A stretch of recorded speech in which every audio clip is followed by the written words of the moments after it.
ప్రకృతి మనుషులకు ఒక ప్రత్యేకమైన శక్తినిచ్చింది.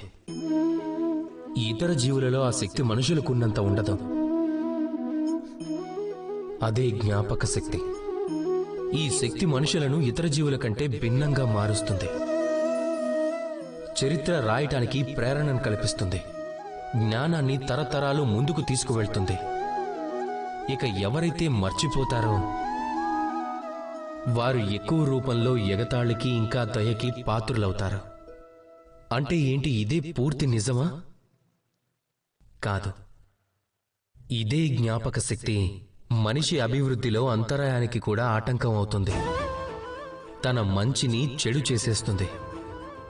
చెడు అనుభవాలు, ఇంకా ఒకరి ద్వారా పొందిన మోసం, అలాగే వారికి ఒకరు చేసిన అన్యాయాన్ని మర్చిపోలేకపోతారు. అప్పుడే వారు ప్రతీకారం తీర్చుకునే దారిలోకి వెళ్తారు. ప్రతీకారం తీర్చుకునే తయారీలో సమయాన్ని నష్టపోతారు. ప్రతీకారం తీర్చుకునే అవకాశం వెతుకుతూ మిగతా సమయాన్ని నష్టపోతారు.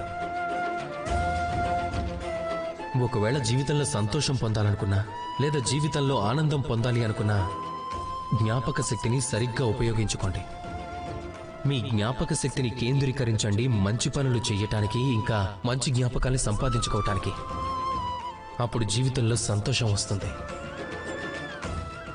రాధాకృష్ణ.